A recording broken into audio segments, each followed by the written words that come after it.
Hello students, पिछले video में हम लोगों ने एक नंबर इनपुट करके उसका रिवर्स प्रिंट करने का प्रोग्राम देखा था। उसके बाद आप लोग को एक होमवर्क दिया गया था जिसमें एक नंबर इनपुट करना था और उसका टेबल प्रिंट कराना था। उसका फॉर्मेट भी आपको बताया गया था कि किस फॉर्मेट में आपका वो टेबल प्रिंट होना चाहिए, कैसा उसका आउटपुट आना चाहिए। तो आज हम लोग उसी प्रोग्राम को समझेंगे। जिसे भी प्रॉब्लम हो वो इस वीडियो को ध्यान से देखें।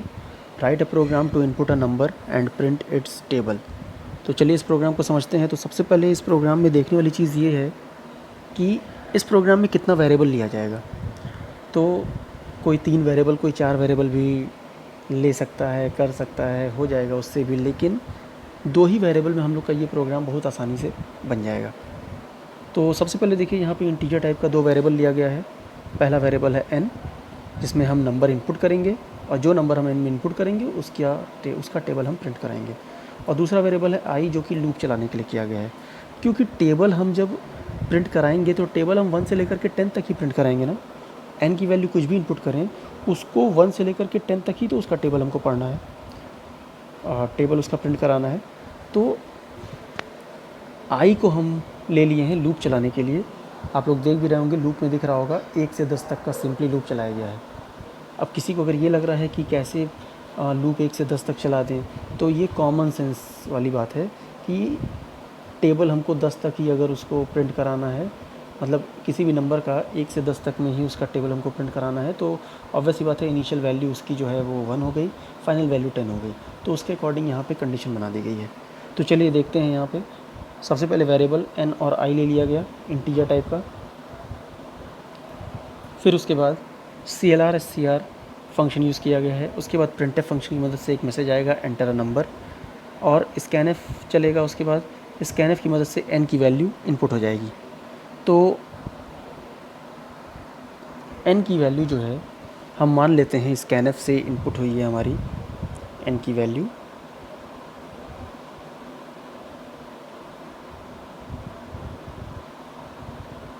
n की वैल्यू मान लेते हैं हम इनपुट कर रहे हैं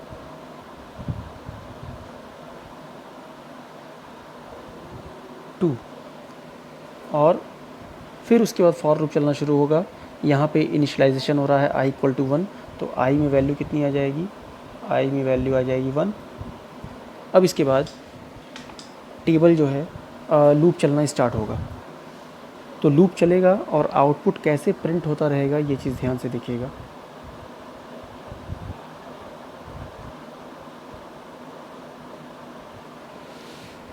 सबसे पहले i की वैल्यू 1 है, कंडीशन चेक होगा 1 लेस देन और equal to 10, condition true. Condition true हो गई तो कंट्रोल आएगा फॉर लूप की बॉडी में, प्रिंटफ चलेगा। ये प्रिंटफ जो है, इसमें देखिए फॉर्मेटिंग कैसे की गई है। उस फॉर्मेट में जैसा फॉर्मेट आपको दिया गया था टेबल प्रिंट कराने के लिए, तो यहाँ पे आपको 1, 2 और 3% डी दिख रहे हैं। 3% डी इसलिए लगाए हैं क्योंकि पहला परसेंट डी हम उसके लिए यूज़ कर रहे हैं जिस नंबर का टेबल हम प्रिंट करा रहे हैं। दूसरा परसेंट डी हम उस वैल्यू के लिए यूज़ कर रहे हैं जिसमें उस नंबर को मल्टीप्लाई करके उसका हम कैलकुलेशन कर रहे हैं उसके टेबल का। और तीसरा परसेंट डी जो है वो रिज़ल्ट है वो नंबर और आई की वैल्यू का, जो कि इक्वल टू के बाद हमारा डिस्प्ले होगा। ठीक है, क्योंकि देखिए सबसे पहला परसेंट डी जो है, सबसे पहले यहाँ n लिखा है, तो n जो है सबसे पहला परसेंट डी n की वैल्यू प्रिंट कराएगा, दूसरा परसेंट डी जो है वो i की वैल्यू प्रिंट कराएगा, तीसरा percent D n into I print कराएगा। तो यहाँ पे आउटपुट कैसे आएगा, सबसे पहले परसेंट डी की मदद से n प्रिंट होगा, n की वैल्यू है 2, तो आउटपुट में प्रिंट होगा 2। फिर उसके बाद 2 के बाद इंटू साइन है, ये तो एज अ मैसेज प्रिंट हो जाएगा, इंटू साइन प्रिंट हो गया। फिर इसके बाद परसेंट डी, दूसरा परसेंट डी, दूसरा यहाँ पे जो वेरिएबल लिखा गया है आई की वैल्यू प्रिंट कराएगा, तो आई की वैल्यू कितनी है 1 प्रिंट कर देगा। फिर इक्वल टू, ये जो इक्वल टू है ये एज अ मैसेज प्रिंट हो जाएगा। तीसरा percent D N into I print करेगा, तो एन की वैल्यू अभी 2 है, आई की वैल्यू 1 है, तो 2 इंटू 1 कितना हो जाएगा 2, तो यहाँ पे इक्वल टू के बाद प्रिंट हो जाएगा 2। फिर उसके बाद ये प्रिंटफ चल गया अभी। फिर उसके बाद लूप के एंडिंग ब्रैकेट पे कंट्रोल आएगा, लूप के एंडिंग ब्रैकेट से कंट्रोल वापस जाएगा फॉर लूप के इंक्रीमेंट पार्ट पे, आई प्लस प्लस चलेगा, तो आई की वैल्यू 1 है, 1 से कितनी हो जाएगी आई की वैल्यू 2 हो जाएगी। और अब कंडीशन चेक होगी फॉर लूप की, आई की वैल्यू 2 है, 2 लेस देन और equal to 10, condition true. Condition true हुई, कंट्रोल आया फॉर लूप की बॉडी में, फिर से प्रिंटफ चलेगा। तो न्यू लाइन तो लाइन चेंज कर देगा, मतलब कि अब जो भी चीज़ प्रिंट होगी वो न्यू लाइन में प्रिंट होगी। और फिर पहला परसेंट डी क्या प्रिंट करेगा, एन की वैल्यू, तो एन की वैल्यू 2 है, फिर इनटू साइन प्रिंट होगा एज अ मैसेज, और फिर दूसरा परसेंट डी आई की वैल्यू प्रिंट करेगा। तो आई की वैल्यू कितनी हो चुकी है, 2 हो चुकी है, इक्वल टू भी एज अ मैसेज प्रिंट हो जाएगा। और फिर तीसरे परसेंट डी से एन इंटू आई प्रिंट होगा। तो एन की वैल्यू 2 है, आई की वैल्यू भी 2 है, तो 2 इंटू 2 कितना हो गया, 4। तो यहाँ के क्या प्रिंट हो गया, 4। फिर उसके बाद फॉर लूप का एंडिंग ब्रैकेट मिला, फॉर लूप के एंडिंग ब्रैकेट से कंट्रोल वापस जाएगा फॉर लूप के इंक्रीमेंट पार्ट पे, आई प्लस प्लस चलेगा, आई की वैल्यू 2 से हो जाएगी 3, कंडीशन चेक होगा लूप का 3 लेस देन और equal to 10, condition true, control आया फॉर लूप की बॉडी में, फिर से प्रिंटफ चलेगा। तो न्यू लाइन जो है वो लाइन चेंज कर देगा, पहला परसेंट डी एन की वैल्यू को प्रिंट करेगा, तो एन की वैल्यू तो 2 ही है, नंबर हमारा 2 ही है, फिर इनटू साइन प्रिंट हो जाएगा मैसेज की तरह, एज अ मैसेज प्रिंट हो जाएगा।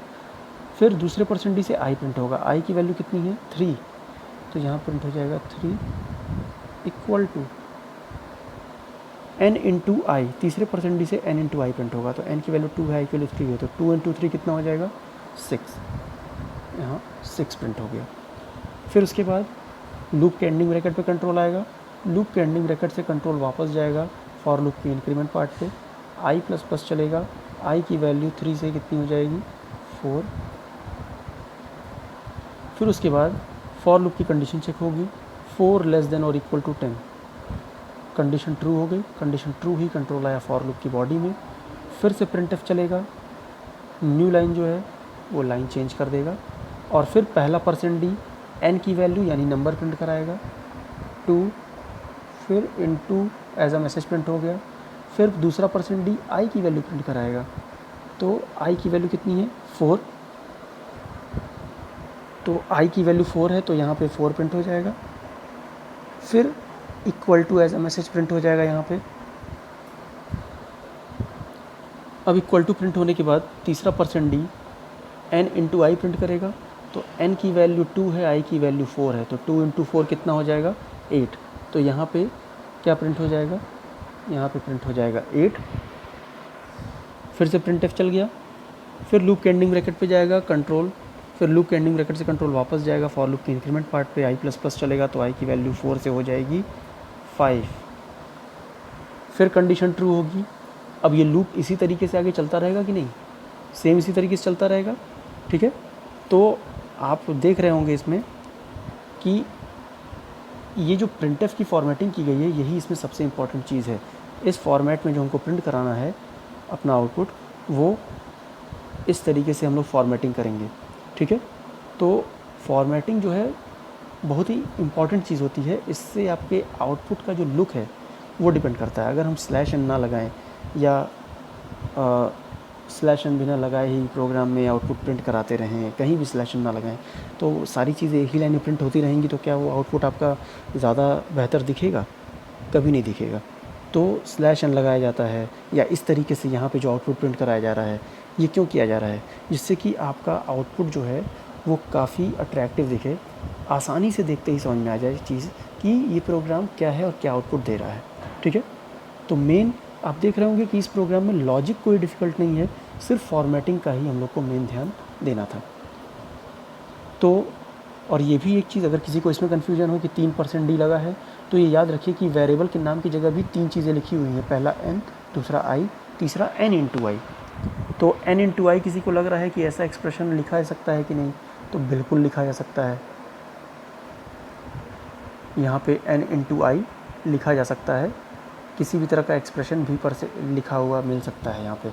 ऐसा हम लोग स्टार्टिंग में आउटपुट वाला और एक प्रोग्राम भी किए हैं हम लोग। तो पहला परसेंट डी जो पहले वेरिएबल लिखा रहेगा उसकी वैल्यू प्रिंट कराएगा, दूसरा परसेंट डी दूसरे वेरिएबल की वैल्यू प्रिंट कराएगा, और तीसरा परसेंट डी तीसरे वेरिएबल की वैल्यू। अब ये वेरिएबल तो है ना, ये तो एक्सप्रेशन है, तो इस एक्सप्रेशन को जो भी सॉल्व करके आएगी वैल्यू, वो इस परसेंट डी की मदद से प्रिंट हो जाएगी। तो ये था हमारा टेबल प्रिंट कराने का प्रोग्राम। और आगे इसको आप लोग पूरा एक बार ट्रेस करिएगा, ये आगे इसी तरीके से क्या हो जाएगा, प्रिंट होता चला जाएगा। ठीक है, 10 टाइम्स। तो ये था हमारा टेबल प्रिंट कराने का प्रोग्राम। सिंपल प्रोग्राम है, अच्छा प्रोग्राम है, तो इसको ज़रूर ट्रेस करिएगा और फॉर्मेटिंग इसकी समझने की कोशिश करिएगा। Thank you.